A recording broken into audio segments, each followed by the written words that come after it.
candidates, you fail to vote them. And another mistake we do, and Election Commission won't accept that, but I am dead against Nota. None of the above. Somebody is there to get your vote. You assess the candidates. You assess the candidates and you assess one among them. Good among them. And if nobody you find out, okay, you go for Nota. But the youngsters know they are not assessing the candidates at all. If I ask, because when the first girl came here, I asked, which is your constituency? She told. Which is your booth? I asked. She told.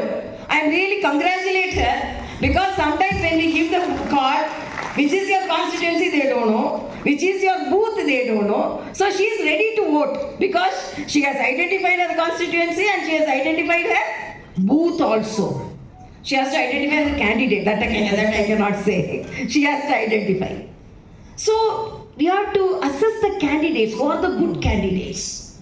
And two challenges the Election Commission is facing. One is cash for vote and another is false voting.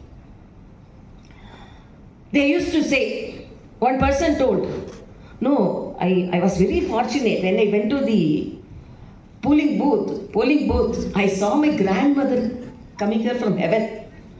Because how means I saw my grandmother voted there. So these type of things also, now Election Commission is taking more efforts to remove the dead voters. But sometimes, we as politicians, we have faced so many things. And now the candidates also, I am very disheartened to say one incident in Telangana election.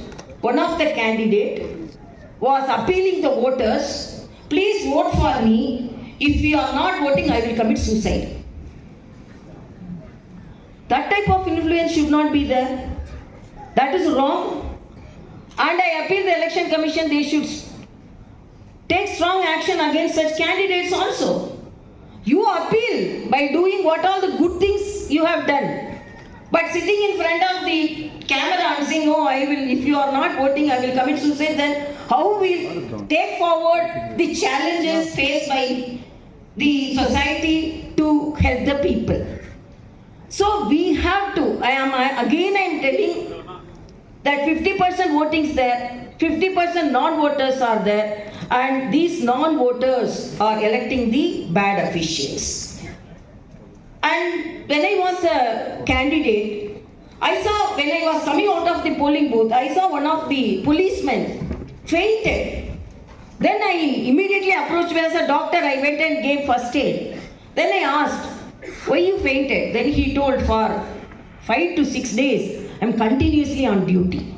So here police officials are there.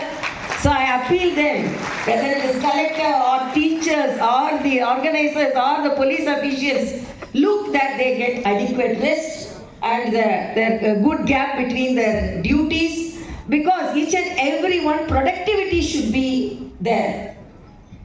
So it's already late for me, but again my appeal is, you all should be motivated, and the motivation should start from the college level for the first time voters, and the elders should be motivated to get their votes from home, and all the collectors and all the organizers from today, they have to work, and there should be a competition between the electoral officers who will vote maximum, whether they get 90% votes or 95% voting. So maximum number of voting. And I think sometimes only the advertisements are not helping us. We spend a lot on our advertisements, but advertisements only not helping us. Each and everyone should be motivated. And as our great Ambedkar said, I have not given a weapon in the hands of my citizens. Instead of weapon, I have given the vote. So that is the weapon. So that is the weapon which can fight against atrocities, which can fight against misrule. So you are the most powerful people in the democracy, whether the politicians or not. The voters are the most powerful people in the democracy. Please exhibit the power and go and vote. If you want to access the candidates, please know about them, and I appeal the Election Commission to note the expenditures also.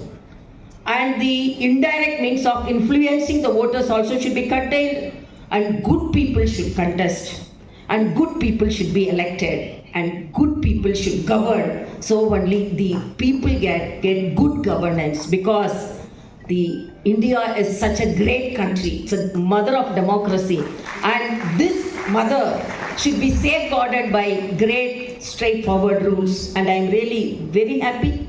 And if you vote for the proper person, definitely you will get a good MLA or MP, so that your constituency will be benefited. With a small short experience which I had with a candidate, I will tell, you have to elect good voters. Two people were traveling in a road. It was a bumpy road. Other person was telling, oh, what is this road? They got down and told, this road is very bad. It's so bumpy and it is not well maintained. Who is the MLA of this constituency? All the people in that village started beating him. The other person told, no, he is asking the correct question, but you all started beating him. They told he is the MLA of this constituency. So he is unable to identify the geography of his constituency and he is blaming. So who is asking the question? So the elected people should look after the constituency, at the same time look after the people of the constituency. So everything is not in your hand, in their hands, it is in your hands, the powerful weapon, the vote. Please practice voting, and I appeal the college professors and the vice chancellors, you have to motivate them in the younger age so that they have to vote.